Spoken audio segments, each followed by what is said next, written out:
Welcome, ladies and gentlemen, one and all, to The Late Show. I'm your host, Stephen Colbert. It is day three. It is day three of Donald Trump's overseas tour that we're calling... Why in the world is Donald Trump? Throughout the trip, Trump has insisted that instead of protests, the people of London have been cheering. Today he was right because he left. Trump is currently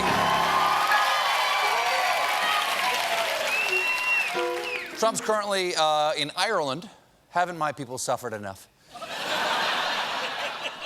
Right after landing, Trump met with Irish leader and Celtic Popeye Leo Varadkar. And I mean right after landing, because instead of meeting at a castle like the Irish government suggested, Trump greeted our ally in the VIP lounge of Shannon Airport. Oh, the grandeur. They've released the menu for that state dinner. It's a bottle of Dasani, a bag of gummy worms, followed by a short can of Pringles. Trump immediately, for dessert, Biscoff crackers. Trump immediately made a bold claim. We have millions of Irish, and I think I know most of them because they're my friends. We love the Irish. What do you mean you know most of them? There are 30 million Irish Americans. I know them all. I know the Lucky Charms guy, Liam Neeson, Filet-O-Fish, patio furniture, all the... Before he left the UK, Trump attended the commemoration of the 75th anniversary of D-Day, where he read from a prayer originally delivered by FDR on the radio, and then he remembered that fateful landing at Omaha Beach, where the Allies fought against the Nazis. Very fine people on both sides. I'm sure he's...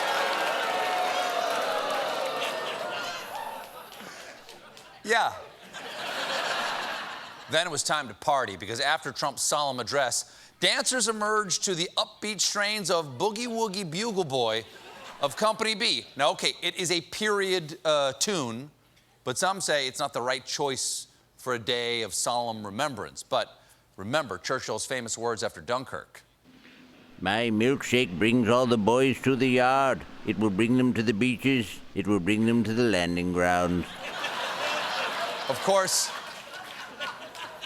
no one is allowed to leave England without first completing the mandatory exit interview with chat show Chumbucket and TV's loudest pile of teeth, Piers Morgan. Morgan began by complimenting Trump's behavior around the royal family. You were unusually, if you don't mind me saying, well-behaved last night. You seemed like you were on best behaviour, as if the Queen was somebody that you absolutely wanted to show maximum respect to. Well, I have great respect for her. And yes, I think I'm on good behavior most of the time, but certainly last night.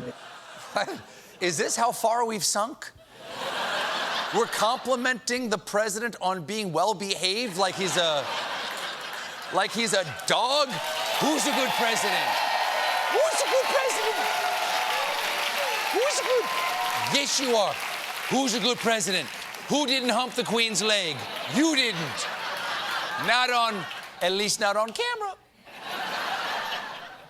Then Trump described the emotional moment when he walked into the state dinner with the Queen. When you walk in there, the moment is very impressive, especially when you're walking in with the Queen, and she can walk as fast as I can.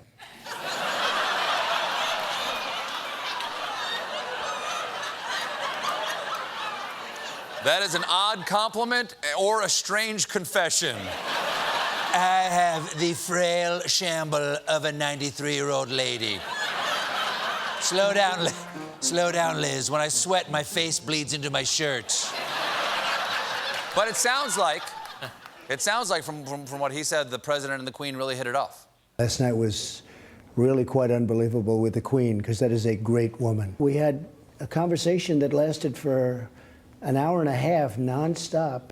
Oh, I bet it did.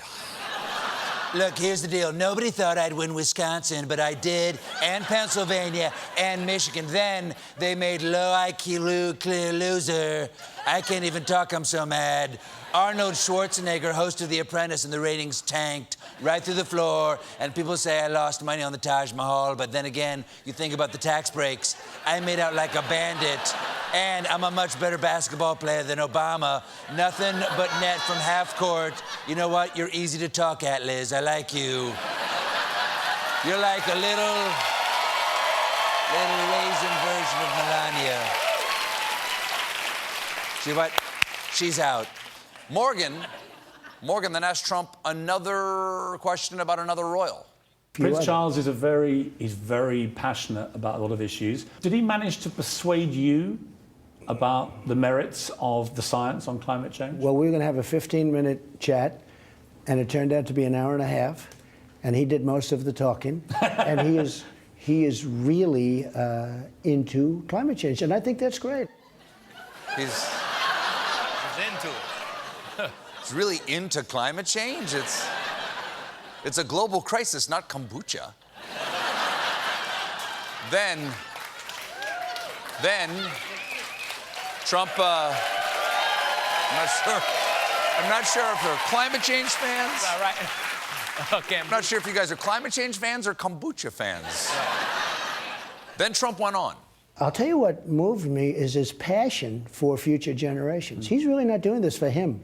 He's doing this for future generations. You know, he's Prince Charles. He doesn't have to worry about future generations in theory, unless he's a very good person who cares about people. I don't understand. I totally don't get this guy. Why would a prince or any leader care about the people of his country? What's the angle? Is he trying to sell like a climate-branded vodka or something like that? Then Trump explained why he doesn't believe global warming is causing extreme weather. Look, we have a thing now in tornadoes. I don't remember tornadoes in the U.S. to the extent. But then when you look back, 40 years ago, we had the worst tornado binge that we've ever had. You know, a tornado binge. Who hasn't gone out for a tornado and had a few too many? Man, what did we do last night? Why does my mouth taste like a flattened trailer park?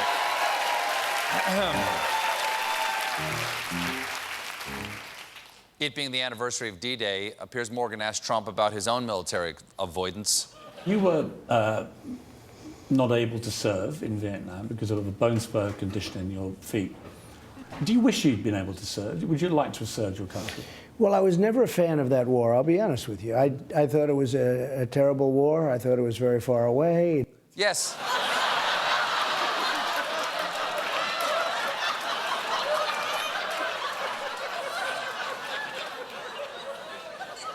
That's what's horrible about war. The commute.